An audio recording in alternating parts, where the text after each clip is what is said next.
India's number 1 varicose veins hospitals ఐబీసీను సంప్రదించండి. మీ నొప్పి లేని ప్రయాణాన్ని ప్రారంభించండి. నమస్తే రమగారు. నమస్తే చెయ్య. ఏదైనా ఒక నోవెల్ చెప్తారండి? చెప్తాను చెయ్య. 3-4 ఉన్నాయి మన లిస్టులో. ఓకే. ఒకటి చెప్దాం ఇవాళ. గిరిజా కళ్యాణం. ఈ గిరిజా కళ్యాణం ఎద్దనపూడి సులోచనారాయణ గారిది. నాకు గుర్తుండి శోభన్ బాబు జయప్రద తోటి సినిమా తీశారు. అనబోతున్నాను, సినిమా కూడా ఉన్నట్లుంది కదా సినిమా రమగారు. ఉంది, సినిమా ఉంది. సినిమా దొరికితే సినిమాకి అవకాశం ఉంటే సినిమా చూసి తెలుసుకోండి.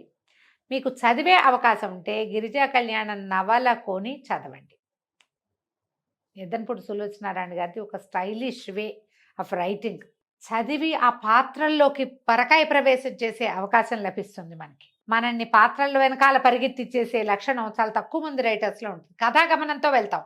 ఇప్పుడు అలా కాదు, పాత్రల్లోకి తీసుకుపోతారు మనని.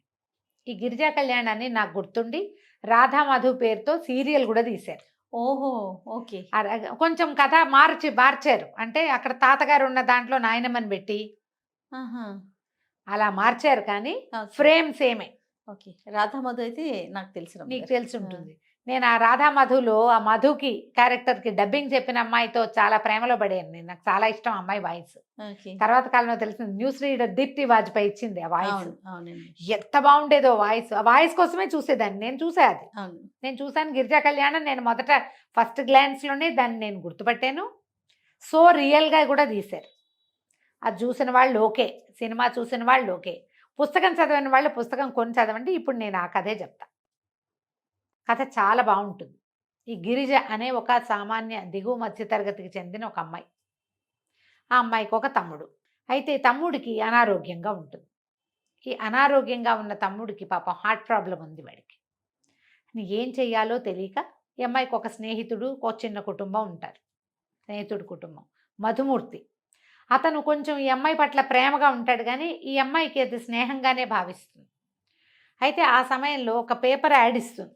మా తమ్ముడికి అనారోగ్యంగా ఉంది, ఎవరైనా దాతలు సహాయం చేయండి అంటే చిన్న అమౌంట్స్ కూడా వస్తాయి. ఒక అతను ఎవరో 2000 రూపాయలు పంపిస్తాడు. ఏనాటి కథో 2000 రూపాయలు పెద్ద అమౌంట్గా కనపడిన రోజు 70sలో రాయబడింది ఇది. అయితే ఈ హైదరాబాద్లో రాజగోపాలరావు గారిని చాలా పెద్ద కుటుంబీకులు.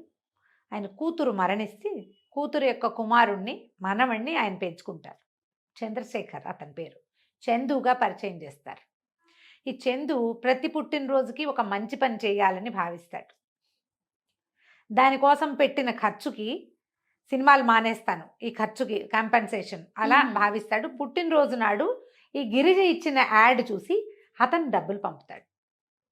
ఈ పంపించడానికి ఇంట్లో ఉన్న సాయన్నని ఒక పనివాడితోటి ఆ డబ్బులు పంపించి ఆ అమ్మాయికి పోస్ట్ బాక్స్ నెంబర్ ఇస్తాడు. కానీ ఉత్తర ప్రత్యుత్తరాలకు అవ్వాలి మళ్ళీ థ్యాంక్స్ చెప్పి మన ఇంటికి వచ్చి గోరంతా ఎందుకు, హెల్ప్ చేసాం అయిపోయిందంటాడు.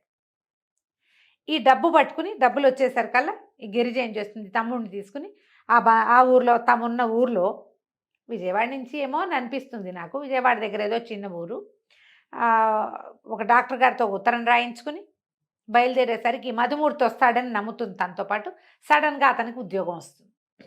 జాయిన్ అవ్వాలి, గవర్నమెంట్ ఉద్యోగాలు జాయిన్ అవ్వాల్సిందిగా బ్యాంక్ ఉద్యోగం తప్పనిసరి అని అతను ఉద్యోగానికి వెళ్ళిపోతే ఈ అమ్మాయి ఒక్కతే తమ్ముడిని తీసుకుని బయలుదేరుతుంది. బయలుదేరే టైంకి ఏమవుతుంది, ఇవి చందు వాళ్ళ మేనత్త కొడుకు పెళ్ళికి చందు తాత ఇద్దరు బయలుదేరుతారు. రాజగోపాలరావు గారు ఇతను ఇద్దరు బయలుదేరుతారు. కానీ చందు రాడు. ఆయన ఒక్కరే ఆ పెళ్ళికి వెళ్తారు. పెళ్ళికి వెళ్ళి తిరిగి వస్తూ ఈ రైల్వే స్టేషన్లో గిరిజని తమ్ముడిని కలుస్తారు.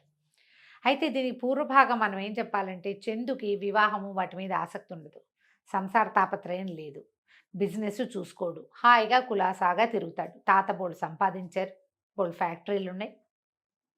కమల ఆయన కూతురు పేరు, ఆవిడ పేరు మీద ఎన్నో ఫ్యాక్టరీలు అవి ఉన్నాయి. ఎప్పటి డబ్బులు తీసుకోవడం, ఫ్రెండ్స్తో జల్సాగా ఉండటం, హాయిగా సరదాగా సంతోషంగా ఉండటం. ఆడపిల్లల జోలికి వెళ్ళేవాడు కాదు. తాతకి పెళ్లి చేసేయాలి ఎలాగైనా ఉంది, కానీ అతను ఎట్టి పరిస్థితుల్లో పెళ్లికి దిగడు. ఈ స్నేహితుల్లో ఒకటి, ఈయనకి ఒక ఫ్రెండ్ ఉంటారు, లాయర్ గారు అబ్బాయి, ఈ వేణుకి ఈ మా చందుకు ఫ్రెండ్ అనమాట. అయితే ఈ లాయర్ గారు అబ్బాయి పెళ్లి చేసుకుని పెళ్ళాంతో వాడు పడే తిప్పలు చూసి ఇంకా బాబోయ్ హెల్ పెళ్ళంటే పెళ్ళి పనికిరాదు అనుకుంటారు. పిల్లలు అట్లాగే కదండి, అలాగే అవుతారు. అమ్మో వాళ్ళు చస్తున్నారు, మనం కూడా చస్తామనుకుంటారు.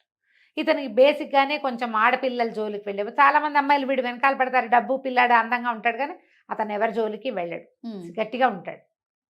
అయితే ఈ గిరిజ ఇవి పెళ్ళికి బయలుదేరి ఆయన రైల్వే స్టేషన్లో దిగబడతాడు. ఈ అమ్మాయి ఏ కంపార్ట్మెంటో చూసుకోవడానికి వెళ్ళేసరికల్లా ఈ తమ్ముడు తను నుంచోబెట్టిన చోట కనపడ్డా అటు ఇటు చూస్తే ఒక ముసలాయన ఎవరో చక్కగా సిల్క్ బట్టలు వేసుకుని అందంగా హ్యాండ్సమ్గా ఉన్న ఒక ముసలాయన గుండె పట్టుకుని కూలిపోయి ఉంటే తమ్ముడు ఆయన పక్కన నిలబడి కనపడతాడు. ఏమిట్రా అంటే ఇంకేదో ప్రాబ్లంగా ఉందక్క, నన్ను కేకేశారు అందుకని వచ్చానంటే ఆయన బ్యాగ్లోంచి ఏదో మందులు తీసి వేస్తుంది, కానీ ఆయన నిలవలేకపోతాడు, హార్ట్ అటాక్ వస్తుంది. అయ్యో.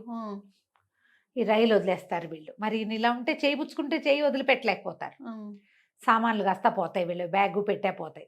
అయితే ఒక హ్యాండ్ బ్యాగ్ వేసుకుంటుంది, అందులో తమ్ముడు రిపోర్ట్లు, హాస్పిటల్ అడ్రస్, కొద్దిపాటి డబ్బులు ఉంటాయి. బట్టలు పోతాయి, పెట్లు ఎవరో పట్టుకుపోతారు. ఈ లోపల టీసీని పిలుచుకొచ్చేసరికి స్టేషన్ మాస్టర్ వచ్చి చకచక ఈయనకు ఒక డాక్టర్ని అరేంజ్ చేసి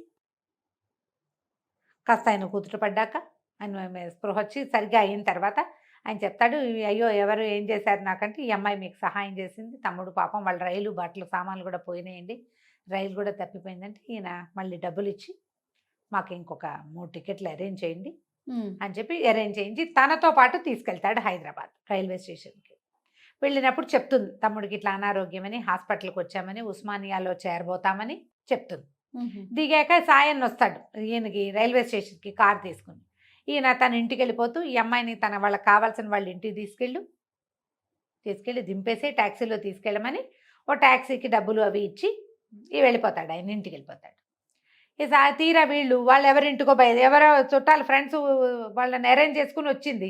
అక్కడికి వెళ్ళేసరికి వాళ్ళ మనవరాలు ఎవరో చనిపోయారని రాత్రికి రాత్రి వాళ్ళ ఇంట్లో నుంచి వెళ్ళిపోతారు, అక్కడ ఎవరు ఉండరు. అయ్యో. అక్క తమ్ముడు మిగిలిపోతారు. సరే హాస్పిటల్కి వెళ్తారు. ఏం చేస్తారు, వీళ్ళ దగ్గర బట్టలు లేవు, పాతలు లేవు. ఎట్లాగో రోడ్డు మీద ఎక్కడో మంచినీళ్ళ పంపు దగ్గర మొహాలు కడుక్కుని ఏదో కాస్త కాఫీ తాగి టిఫిన్ తిని ఆ హాస్పిటల్కి వెళ్తారు. ఆయన ఏమో విసుక్కుంటూ ఇంకో 2-3 అడ్రస్లు తెచ్చుకోవాలి, ఇప్పుడు మేమేం చేస్తాం అని ఆయన విసుక్కుని మేము ఇక్కడే ఉంటామండి, హాస్పిటల్ బయట పడుకుంటాం బెంచీల మీద, ఏదో ఏర్పాటు చేసుకుని డబ్బులు ఉన్నాయిగా కొద్దిగా తమ్ముడికో జత బట్టలు తెస్తుంది. మర్నాడు ఆ రోజు సాయంకాలానికో ఉస్మానియాలో చేర్చేస్తారు. ఈ పిల్లవాడికి ఆపరేషన్ చేయాల్సిన డాక్టర్ ఫారిన్ రిటర్న్ ఆయన వస్తాడు, డబ్బులు ఉన్నాయిగా పర్వాలేదు. ఈ సర్జరీ ఈ 4-5 రోజులు అబ్బాయికి మెయింటైన్ చేసి అన్నీ బాగుండాలి కదా, టెస్ట్ రిపోర్ట్లు అన్నీ వచ్చాక ఆపరేషన్కి తీసుకెళ్తారు. అప్పుడు ఈయన రాజగోపాలరావు గారు వస్తాడు. ఆయనకి 2-3 రోజుల పాటు ఇండ్లు చేరాక రకరకాల టెస్టులు చేసి మందులు వేసి కొంచెం ఆయన విశ్రాంతి తీసుకుని 4-5 రోజులకి ఆయనకి తడుతుంది వాళ్ళ తనని తీసుకొచ్చిన పిల్ల ఏమైపోయిందో అని.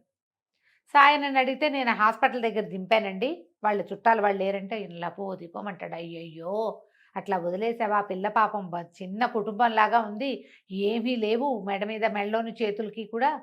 తమ్ముడిని హాస్పిటల్కి తీసుకొచ్చింది, ఈ ఊళ్ళో తెలిసిన వాళ్ళు ఎవరు లేక ఆ పిల్ల ఏమైపోతుందని ఇక ఆయన అన్ని హాస్పిటల్స్ గాలిస్తాడు. బాగా డబ్బులున్న వాళ్ళు కదా, ఉస్మానియాలో పట్టుకుంటాడు. సరిగ్గా ఆ తమ్ముడిని ఆపరేషన్ తీసుకెళ్తారు, ఈయన వెళ్తాడు. వెళ్ళి చూసి సరే అమ్మాయిని బాగా ఆదరించి ఒక స్పెషల్ రూమ్ అరేంజ్ చేసి పిల్లవాడి ఆపరేషన్కి ఇంకా అవసరమైనవి మందులు మాకులు పళ్ళు గిళ్ళు సమస్తం అరేంజ్ చేస్తాడు. ఆ పూట కనుక అక్క తమ్ముడు తనని ఆదరించకపోయి ఉంటే రైల్వే స్టేషన్లోనే పోయేవాడు ఆయన, దిక్కు లేకుండా అయిపోయేది. వీళ్ళు ఇంత పని చేశారు కదా, దాంతో బాగా బాగా చూస్తాడు. మా ఇంటికి రండి అంటారు. రండి అంటే సరే రమ్మంటే మా అమ్మ ఏమన్నా చూస్తారా హైదరాబాద్లో అని అడుగుతాడు. మా అక్క ఒకే ఒక మనిషిని చూడాలి, ఆయన చంద్రశేఖర్ అని ఒక ఆయన మా డబ్బులు పంపించాడు, ఎప్పటికైనా ఆ చందు అని రాసున్న సంతకం చూసుకుంటూ ఉంటుంది అనమాట. అమ్మాయికి ఒక ఫ్యాసినేషన్గా ఉంటుంది ఆ మనిషిని చూడాలని. అయితే ఈయనకి ఏమనిపిస్తుంది, మనవడిని చూపిద్దామనిపిస్తుంది. ఈయన బాగా ఆలోచించి ఎవరికి పంపించారు అని ఆరాధీసి సాయం నన్ను కనుక్కొని తన మనవడే వీళ్ళకి డబ్బు పంపించాడని తెలుసుకుంటారు. పెద్ద ఆయన తెలుసుకుంటారు. సరే వీళ్ళ ఇంటికి చేరుస్తారు. ఆ చందు కూడా పరిచయం అవుతాడు. అమ్మాయికి ఎంత అద్భుతంగా అనిపిస్తుంది అంటే ఉంగరాల జుట్టు, ఫ్యాన్సీగా ఉన్న అబ్బాయి, ఇంత ఆటకాయితనంగా ఉన్నవాడు ఒకళ్ళ ప్రాణం రక్షించడానికి డబ్బులు ఇవ్వటమా, అదెంత విచిత్రమైన విషయం. అంతేగా, ఒక రకమైన ప్రేమలో పడుతుంది అతనితోటి. బాగానే ఉంటుంది, అతను పెద్ద పట్టించుకునే రకం కాదు కదా. రోజులు గడుస్తాయి. ఈ లోపల ఈతనికి ఏదో పెళ్లి సంబంధం కుదర్చపోతే ఆ పెళ్లి సంబంధం చెడగొట్టుకుంటాడు. ఈయనకి ఏమనిపిస్తుంది, ఈ గిరిజ ఈ పిల్ల చాలా తెలివిగలది, బుద్ధిమంతురాలు, పేద పిల్ల, దీనికి చేతిలో కనుక మనవడిని పెట్టేస్తే దారికి వచ్చేస్తుంది, అంతా నేర్చుకుంటుందని ఏం చేస్తాడు, నీకు పెళ్లి చేసుకోకపోతే నేను చచ్చిపోతానని వెళ్ళిపోతానని ఆస్తి వీటికి రాసేస్తానని మనవడిని బాగా బెదిరించి సరే అని ఒప్పేస్తాడు. ఈ గిరిజన గిరిజన్ చెప్పడు, గిరిజన్ చెప్పడు ఆయన. చెప్పకుండా పెళ్లికి ఏ సంబంధం ఎవరిని కుదిర్చినా చేసుకుంటాను నేను ఇలాగా చేస్తాడు. నిశ్చితార్థం టైంకి పట్టుచీర కట్టుకుని గిరిజ కిందకు వచ్చేసరికి నిర్ఘాంతపోతాడు. ఇతను ఒళ్ళు మండిపోతుంది, ఇది ఏకుమేకైపోయింది అనిపిస్తుంది. ఏం చేస్తారు, నాకు ఈ పెళ్ళి ఇష్టం లేదని చెప్తాడు అమ్మాయికి. తాతయ్య కోసమే చేసుకుంటున్నానంటుంది అమ్మాయి కూడా. సరే పెళ్ళి అయిపోతుంది. అందరూ ఆశ్చర్యపోతారు, ఇదేంటి ఇంత నిరాభరణంగా ఉంది, పేదంటి పిల్లని ఇట్లా చేసుకుంటున్నారు, వాళ్ళని చేసుకోకూడదా వీళ్ళని చేసుకోకూడదా దీన్ని చేసుకోవటం ఏమిటి అని ఆశ్చర్యపోతారు. కానీ ఆయనకి ఎవరు ఒక్కర్లా గిరిజే కావాలి. ఆ పిల్ల సమర్థత, దాని తెలివితేటలు, నిదానం, వినయం అన్నీ నచ్చేసాయి. అన్నీ నచ్చినాయి. ఏదైనా ఇట్లా చూపిస్తే అల్లుకుపోయి తెలివితేటలుగా నేర్చేసుకునే విధానం. నీ తమ్ముడిని చదివిచ్చే పూచి నాది, వాడి జీవితాన్ని ఒక దారిలో నేను పెడతాను, వీడి పెళ్లి చేసుకుని ఉద్ధరించమని ఆ పిల్లని ఒప్పిస్తాడు ఆయన. తమ్ముడినేమో కొడైకెనాల్లోనే కాదు భీమ్లీలోనే ఎక్కడో మంచి స్కూలు, హార్స్లీ హిల్స్ అనుకుంటా, ఎక్కడో స్కూల్లో పెట్టేస్తాడు. పిల్లాడికి కూడా ఫ్యాన్సీగా ఉంటుంది వాడికి కూడా. ఇలా పెళ్ళని కార్డు మధుమూర్తి వాళ్ళకి పంపిస్తారు. పంపించేసరికల్లా ఆ మధుమూర్తి చెల్లెలు లక్ష్మి, ఈ అమ్మాయి ఫ్రెండ్, మా అన్నయ్య నిన్ను ప్రేమించాడు, నువ్వు ఇంత పని చేస్తావా, డబ్బుల కోసం పెళ్లి చేసుకుంటున్నావని ఉత్తరం రాస్తుంది. తనకు ఆ ఉద్దేశం లేదు. మధుమూర్తి మంచి స్నేహితుడు, ఏనాడు అతన్ని పెళ్లి చేసుకుందామని ఓ కూడా రాలే తనకి. ఆశ్చర్యపోతుంది. ఏం చేస్తున్నా ఉత్తరం పక్కన పెట్టుకుంటుంది, ఇంకేం చేయలేదు. ఇవి పెళ్ళైపోయింది, చాలా గ్రాండ్గా చేశారు, బోల్డ్ బంగారం పెట్టారు, పట్టు చీరలు కొన్నారు, గందరగోళంగా అందరినీ పిలిచారు, అయిపోయింది అంతా. ఈ మొదటి రోజు రాత్రి అమ్మాయి గదిలోకి వెళ్ళగానే అతను కాస్త వెళ్ళిపోతాడు ఎక్కడికో, నెల దాకా రాడు, ట్రిప్ వెళ్ళిపోతాడు అమ్మాయి మీద కోపంతో.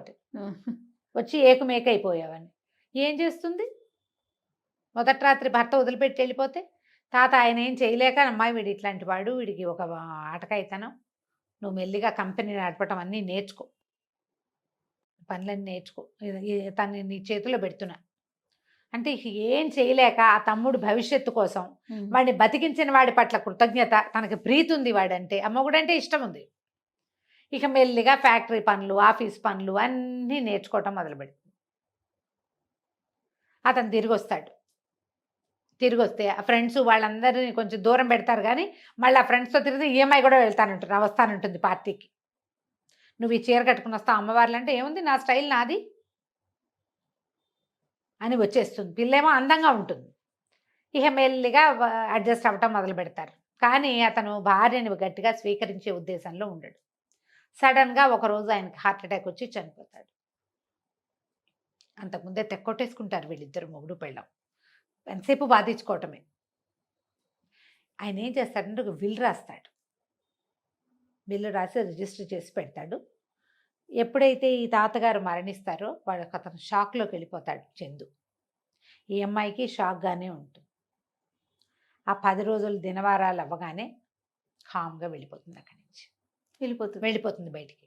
వెళ్ళిపోయి ఏదో హాస్టల్లో చేరుతుంది, ఏదో చిన్న ఉద్యోగంలో చేరుతుంది. ఈ లోపల మధుమూర్తి వాళ్ళు ఈ ఊళ్ళోకి వస్తారు. అతను ఈ ఉత్తరం చదువుతాడు. ఎవరు, చందు ఈ ఉత్తరం చదువుతాడు. అంటే డబ్బుల కోసమే నువ్వు నన్ను చేసుకున్నావు అంటాడు తాను. నాకు మధుమూర్తి మీద ఆ ఉద్దేశములు నీకు అసలు సంజాయిషి చెప్పాను, నేను తాతగారి కోసం చేసుకున్నా, ఆయన పోయాడు, నేను నీతో ఉండనని వెళ్ళిపోతుంది. ఇక అమ్మాయిని ఇంటికి తీసుకురావడానికి శత విధాలా ప్రయత్నం చేస్తాడు. చందునే మారతాడు. ఇప్పుడు పరువు పోతుంది, వీడి భార్య అని అందరికీ తెలుసు, హైదరాబాద్లో పెద్ద ప్రముఖులందరికీ తెలుసు. ఆ అమ్మాయి ఇంట్లో నుంచి వెళ్ళిపోవటం ఏంటి, ఓ చిన్న ఉద్యోగం చేయటం ఏమిటి.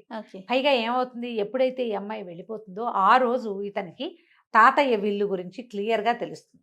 చందుకు కానీ గిరిజకు కానీ ఈ ఆస్తి మీద అనుభవించే హక్కే కానీ అమ్మే హక్కు లేదు.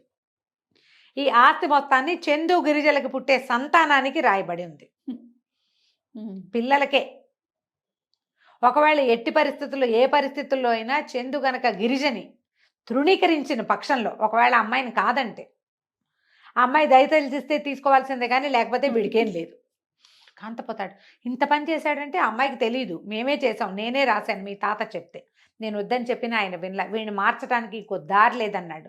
ఇప్పుడు నువ్వేం చేస్తావో చేయి, మీ తాత ఆశ నెరవేరుస్తావా నెరవేర్చవా. ఇక బతిమలాడతాడు దాని వెనకాల పడి ఇంటికి రమ్మని. ఎంత బతిమలాడినా రాదు. చివరికి ఒక యాక్సిడెంట్ లాంటిది అయ్యి తప్పనిసరి ఇల్లు చేరుతుంది. ఆయన వచ్చి కేకలేస్తాడు. ఆ లాయర్ ఉంటాడు కదా వీళ్ళ తాత ఫ్రెండ్, ఆయన వచ్చి ఏమిటిది పరువు, ఆయన ఎవరి కోసం చేసుకున్నావా, ఆయన పరువు రోడ్డెక్కిస్తున్నావు నువ్వు, సర్దుకొని ఉండండి. ఇతను 1-2 సార్లు తాగి ఉన్నప్పుడు తన దగ్గరకు వచ్చినప్పుడు ఆ అమ్మాయికి ఇతను మేరీ అంటున్నట్టుగా వినపడుతుంది.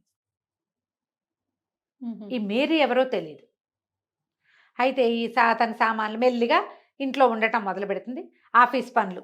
అయితే అమ్మాయి ఏం చెప్తుందంటే కొన్ని రూల్స్ పెడుతుంది అనమాట. 3 నెలల పాటు మీ ఇద్దరు కలిసి ఉండండి, 6 నెలలు కలిసి ఉండండి, ఎక్కడికి వెళ్ళొద్దు, అంటే మీరు విడిపోవద్దు, అది కలిసి ఉండలేమనుకుంటే అప్పుడేదో డివోర్స్ ఏర్పాటు చేస్తానంటాడు. సరే, ఇతను ఫ్రెండ్స్ తోటి వెళ్ళకూడదు, ఆఫీస్కి రావాలి, ఫ్యాక్టరీస్ పనులు నేర్చుకోవాలి, ఫ్రెండ్స్తో పరిచయం చేయకూడదు, ఆడితే పేక నాతోటే ఆడాలి, బయటకు వెళ్ళడానికి వీల్లేదని పెడుతుంది. ఇద్దరు కలిసి పేక ఆడుకుంటారు, ఫ్యాక్టరీలకు వెళ్తారు, ఫ్యాక్టరీ మెల్లిగా పనులు ఒకటి అమ్మాయి చకచకా నేర్చేసుకుంది, ఒకటి నేర్చుకోవటం మొదలు పెడతాడు, మెల్లిగా వీళ్ళిద్దరు క్లోజ్ అవ్వటం మొదలు పెడతారు. అయితే ఈ మేరీ ఆ మేరీ ఎవరు అని మెల్లిగా ఆరా తీస్తుంది. మేరీ ఎవరంటే ఈ పనివాడు చెప్తాడు, ఒక ట్యూషన్ మాస్టర్ ఒక ఆయన ఉండేవారు, వాళ్ళ మేనగోడలు మేరీ. పాత ఫోటోలు గిటోలు పాత కాగితాలు అన్నీ తీస్తే ఒక పియానో వాయిస్తున్న ఫోటో ఈ చందుది, పియానోని ఆనుకుని నిలబడి ఉన్న ఆ అమ్మాయి, లేదా ఆ అమ్మాయి పియానో వాయిస్తోంది, ఇతను ఆనుకుని నిలబడి, అలాంటి ఒక ఫోటో కనపడుతుంది. ఈ మేరీ తెలుసుకోవాలి ఎలాగైనా. అయితే ఈ పేపర్లు తిరిగేస్తుంటే ఎవరో ఒక ఆయనకి థామస్ విలియమ్స్ అలాంటి పేరు, ఆయనకి డబ్బులు పంపిస్తున్నారు ప్రతి నెల. సరే, ఏం చేస్తుంది, తను హాస్టల్లో కొద్ది రోజులు తను బయటికి వెళ్ళిపోయి హాస్టల్లో ఉంది కదా, ఆ హాస్టల్లో ఉన్నప్పుడే ఫ్రెండ్ ఓ పారిజాతాన్ని పుచ్చుకుని వరంగల్ ఆ డబ్బులు పంపిస్తున్న చోటికి వెళ్తుంది. కొంచెం బయటికి పారిజాతం వాళ్ళ అమ్మ కొట్లో బాగుండలేదు, చూసొస్తానని చెప్తుంది మొగుడికి. వెళ్తే అక్కడ ఒక ముసలాయన ఉంటారు. ఆయన ఏం చెప్తారంటే, ఈ అబ్బాయి చందుకి చదువు వచ్చేది కదా, ఇంగ్లీష్ అవి వీక్, కొన్నిట్లో బాగుండేవాడు కాదు, ట్యూషన్ పెట్టించారు, నన్ను ట్యూషన్కి పెట్టారు, వాళ్ళ ఇంట్లోనే అవుట్ హౌస్లో మేము ఉండేవాళ్ళం. అయితే నేను అక్కడ కొన్న తర్వాత ఈ అబ్బాయికి ఏదో కొంచెం పర్వాలేదుగా ఉన్నాడు చదువులో. మా చెల్లెలు చనిపోయి మేనగోడల్ని తీసుకొచ్చాను. ఆ మేనగోడలు ఈ అబ్బాయి క్లోజ్ అయ్యారు. ఇక ఒకళ్ళనొకళ్ళు వదిలిపెట్టలేనట్టుగా ప్రవర్తించేసేవాళ్ళు. క్రమంగా ఇక్కడ ఉంటే ఏమవుతుందోనన్న భయంతో నేను తనని తీసుకెళ్ళిపోయాను. అయితే వచ్చాడు అక్కడికి, ఆ వచ్చిన రోజున పూర్తిగా తాగేసి వచ్చాడు. తాగొచ్చి తనని వెంట పెట్టుకు తీసుకుపోయాడు. ఏమైనా సరే నాతో ఉండాల్సింది, లేదే నేను బతకలేను అన్నాడు. వాళ్ళిద్దరూ డ్రైవ్ చేస్తున్న కారు యాక్సిడెంట్ అయ్యి మేరీ చనిపోయింది.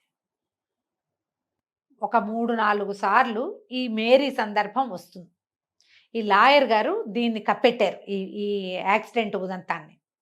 ఆయన తెలుసు, అది వాళ్ళ తాతకు కూడా తెలీదు. ఓహోహో, తాతకు కూడా తెలియకుండా దాచారు.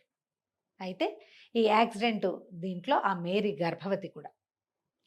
ఈ అమ్మాయితో గిరిజతో క్లోజ్ అయినప్పుడు ఆ చందు చెప్తాడు, నేను నిన్ను చంపేశాను, నా వల్లే నువ్వు చచ్చిపోయావు, జీవితంలో ఇంకో ఆడదాని మొహం చూడనని ఆ అమ్మాయికి, ఆ చచ్చిపోయిన అమ్మాయికి తను ప్రామిస్ చేశాడు. అందుకని ఆడవాళ్ళ మొహం చూడకూడదు అని ఉంటుంది. సరే, నువ్వేం చేయలా, నీ వల్ల కాదు. ఈయన ఈ గిరిజను వెనక్కి తెచ్చుకొని చెప్పినప్పుడు కూడా లాయర్ చెప్తాడు, నేను మేరీకి మాటిచ్చాను, చచ్చిపోయిన దానికి నేను ఎప్పుడు ఇంకో ఆడదాని మొహం చూడంటే, నీకు అప్పుడు చిన్నతనం, నీకు 20 ఏళ్ళు, నువ్వు టీనేజ్లో ఉన్నావు, ఆ రోజుల్లో ఉండే ఉద్రేకం వేరు, ఇది జీవితం. మీ తాత ఆయన మనసు నిన్ను పెంచాడు, మీ అమ్మని చచ్చిపోయేదాకా చూశాడు, ఆయన కూడా నువ్వు చేయాలని బలవంత పెడతాడు ఆయన ఈ పెళ్ళికి. సరే, ఈ కథ అంతా ఇట్లా ముందుకు నడిచేసరికల్లా ఈ అమ్మాయి ఏం చేస్తుంది, అదంతా తెలుసుకుని వస్తుంది. వచ్చి మెల్లిగా వీడిని సవర్థిస్తుంది. ఈ మరణానికి నువ్వు కారణం కాదు. అప్పటి నుంచి తాగటం మానేస్తాడు అతను. ఎప్పుడైతే మేరీ యాక్సిడెంట్లో చనిపోయిందో తాగుడు, అంతకుముందంతా మందు అలవాటు ఉంది అతనికి, మానేశాడు. ఆ చిన్నతనంలో టీనేజ్లో ఉండేది మానేశాడు. మళ్ళీ ఒకసారి ఎప్పుడో చిత్తుగా తాగినప్పుడు ఆ అమ్మాయి పేరు బయటకు వస్తుంది. మెల్లిగా అతన్ని స్వాధీనపరుచుకుంటుంది. క్రమంగా ఇద్దరు కలిసి ఉండటం మొదలు పెడతారు. భార్యతో ప్రేమలో పడతాడు అతను. 30 ఏళ్ళు వచ్చేసినాయి. వయసు వచ్చాక జీవితంలో ఒక తోడు ఉండటం, ఎవరైనా మనని సపోర్ట్ చేయ, టీనేజ్లో ఏముంది, ఒక తాత్కాలిక ఆకర్షణలు ఉంటాయి. అది ఎంత క్లియర్గా చూపిస్తారంటే, ఒక మెచ్యూర్డ్ లవ్ స్టోరీ వేరు, టీనేజ్ లవ్ స్టోరీ వేరు. టీనేజ్లో ఉద్రేకం తప్పిస్తే దానికి ఏ విలువ ఉండదు. ఆ ఉద్రేకం కాస్త తీరకపోతాయి. అవి మెచ్యూరిటీ వచ్చాక ఉండే ప్రేమలు వేరేగా ఉంటాయి. అది బాలే క్లియర్గా చూపిస్తారు. 70s లో రాయబడిన ఒక కథలో ఇలా 2 రకాల లవ్ స్టోరీస్, సేమ్ ఇదే లవ్ స్టోరీని మనం ఒక సినిమాలో వాడారు. యాక్సిడెంట్లో అమ్మాయి చచ్చిపోతుంది, దాంతో అమ్మాయి ఏదో మోసం చేసింది అనుకుని ఆయన ఇంకా ఆడవాళ్ళ జోలికి వెళ్ళకుండా ఉంటారు. అవును. కదా. త్రివిక్రమ్ గారు చాలా తెలివిగా, చాలా చక్కగా, ఎక్కువ హడావిడి లేకుండా ఇందులో ఉన్న ఫ్రేమ్ని తీసుకున్నారు. మిగిలిన కథ అంతా మార్చారు, బట్ బేస్ ఏమైతే ఉందో ఈ మేరీ అండ్ చందు లవ్ స్టోరీని మన్మధులో వాడారు. మన్మధుడు సినిమాలో క్లియర్. నేను ఆ సినిమా చూసినప్పుడే తెలిసింది నాకు ఇది పాతదే అని. క్లియర్గానే ఉంది కదా. అయితే ఇక్కడ ఏం చేస్తుంది, మెల్లిగా వీళ్ళిద్దరు కలిసి ఉంటే అమ్మాయి ప్రెగ్నెంట్ అవుతుంది. ఓ పిల్లవాడు పుడతాడు. పిల్లాడు పుట్టాక ఒకనాడు అమ్మాయికి ఒక ఫోన్ వస్తుంది, నీ భర్త నిన్ను ప్రేమించట్లేదు, పిల్ల ఆస్తి కోసం నీతో కొడుకుని కన్నాడు, నిన్ను చంపేస్తాడు. దాంతో అమ్మాయికి ఒక ఉద్రేకం వచ్చేస్తుంది. పోస్ట్ పార్టం అంటారు. డెలివరీల తర్వాత మనుషులు కొంత బలహీనపడతారు. పిల్లాడిని తన్ని అతను ఏదో చేసేస్తాడని నమ్మేస్తుంది ఆ ఫోన్లు, ఆ వచ్చిన ఉత్తరాల వల్ల. ఈ ఒకరోజు ఇంట్లోకి ఎవరో రాత్రిపూట ప్రవేశించేసరికల్లా చందుయే తన్ని చంపడానికి వస్తున్నాడు అనుకుంటా. పిల్లాడిని ఎత్తుకుని పరిగెడుతుంది, ఏదో వేసి కొట్టేస్తుంది. ఆ రోజుకు వాన, కరెంటు పోతుంది. ఇప్పుడు గిరిజ కనుక చనిపోతే ఈ హత్యానేరం చందు మీదకి వెళ్తుంది, ఎందుకంటే ఆస్తి వల్ల. అందుకని ఈ అమ్మాయిని చంపడానికి ఎవడో వస్తాడు. ఆ వచ్చిన వాడు ఎవడో తెలియదు. ఎప్పుడైతే ఆ వచ్చిన వాడిని చందుయే అనుకుని కేకలు పెడుతుంది, చందు చందు అంటూ కొట్టేస్తుంది బాగా. కొట్టేసరికి చచ్చిపోతాడు, వాడు పడిపోతాడు. అది ఇంకా వెర్రెత్తి చూస్తుంటే బయట నుంచి వస్తాడు భర్త, టార్చ్ లైట్ వేసుకొని. కారు వానకి రోడ్డు మొదట్లో ఆగిపోయింది. నేను వస్తున్నాడు, ఏమైంది, ఎందుకు అంత అరుస్తున్నావు, ఏమైంది అని కేకలు పెట్టి దగ్గరకు వచ్చేసరికల్లా ఏముంది, అమ్మాయి చేతిలో ఏదో రాడ్ కనపడుతుంది, చచ్చిపడి ఉంటాడు వాడు వాళ్ళ మేనేజర్. ఆ మేనేజర్ పాత్రలో కొంచెం ఫిషీగా 2-3 సార్లు చూపిస్తారు. అతనికి మొదటే తెలుసు ఇది. ఈయన రాసేటప్పుడు ఎప్పుడైతే ఈ మన విల్లు రాస్తారో అప్పుడే అతను తెలుసుకుని ఎలాగైనా ఇతన్ని ఇరికించి ఆస్తి తాలూకు మేనేజ్మెంట్ అంతా తన చేతుల్లోకి వచ్చేలాగా ప్లాన్ చేసుకుంటాడు. ఈ బయట నుంచి వచ్చేసరికల్లా భర్తను చూసరికల్లా కేకలు పెడుతుంది, నేను నిన్ను చంపితే నువ్వు నన్ను చంపటమే, నువ్వు ఎవరిని చంపావు, ఎవరు ఏంటి అని. లైట్లు గిట్లు కరెంట్ అంతా వచ్చి చూసుకునేసరికల్లా ఆవిడ పడి ఉంటాడు. వాడేమో మేనేజర్. ఈ లోపల లాయర్ గారు పరిగెత్తుకొస్తారు, పోలీసులు వస్తారు. ఆత్మరక్షణ అతని మీదకి వచ్చినప్పుడు చంపింది కాబట్టి కేసు ఏమవ్వదు. అతను అడుగుతాడు, నేను నిన్ను ఏమైనా చేస్తానని నువ్వు ఎందుకు నమ్మావు, నువ్వు లేకపోతే ఒక్క నిమిషం బతకలేను నేను, ఒకవేళ ఆస్తున్నా సరే మన మధ్యలో నువ్వు లేనిదే ఒక్క రోజు గడవదు నాకు, అలాంటిది నువ్వు ఎట్లా నమ్మేవు, వాడు ఎవడో ఫోన్ చేసి చెప్తే. ఒక బలహీనమైన క్షణంలో నమ్మేస్తుంది. మనం కూడా అలాగే చేస్తాం కదా. ఈ కథ అయిపోయింది కదా. తర్వాత వీళ్ళిద్దరూ హాయిగా ఉంటారు, బోళ్ళంతమంది పిల్లల్ని కందాం అనుకుంటారు, సంతోషంగా ఉంటారు. ఈ గిరిజ కళ్యాణాన్ని మొదటి నుంచి చివరి దాకా చదివితే ఆ గిరిజ క్యారెక్టర్లో చాలాసార్లు మనం కనపడతాం. కాస్త సమర్థులు, తెలివైన వాళ్ళు, మెచ్యూర్డ్గా ఉండే ఆడపిల్లలు స్ట్రాంగ్గా ఉంటే ఎలా ఉంటుందో చూపిస్తారు. చందు క్యారెక్టర్ కూడా అతన్ని కొన్ని ఫ్లాస్ ఉన్నా కూడా, అతనికి ఫ్రెండ్స్ అయినా కూడా హీరోయిజం కనిపిస్తుంది, అతనిలో కనపడుతూ ఉంటుంది. శోభన్ బాబు ఎంత బాగుంటారో, జయప్రద ఎంత బ్యూటిఫుల్గా ఉంటుందో ఆ సినిమాలో, భలే అందంగా ఉంటుంది ఆవిడ. బాగా తీశారు. ఎవరు తీశారో నాకు గుర్తులేదు జయ, చాలా రోజులు ఆయన చూసి. భలే బాగా తీశారు. గిరిజా కళ్యాణం దొరికితే తెచ్చుకుని చదవండి. ప్రతి పాత్రని భలే ఎలివేట్ చేస్తారు. ఇంతకీ పాపం ఈ మధ్యలో మధుమూర్తి చనిపోతాడు ఏదో బస్ యాక్సిడెంట్లో. ఆ అమ్మాయికి అతని సహాయం కూడా ఉండదు, అతని సహాయం ఉండదు. ఇతను తెలుసుకుంటాడు వీళ్ళిద్దరి మధ్య ఏమీ లేదు అనేది, ఏమో అనుమానం ఏం లేదు అతనికి. చాలా క్లియర్గా సంఘటనలు ఒకదాని వెనకాల ఒకటి పేర్చుకుంటూ తీసుకొస్తారు. ఎద్దనపూడి సులోచనారాణి నవల చదవటువంటి పక్కన నిలబడి 2 జీవితాలని మనం చూస్తున్నట్టుగా కనపడుతుంది. ప్రత్యక్షంగా చూడండి, పుస్తకం కొని చదవండి. డెఫినెట్గా. కంచికి మనం ఇంటికి. సూపర్ అమ్మగారు. నమస్తే. నమస్తే.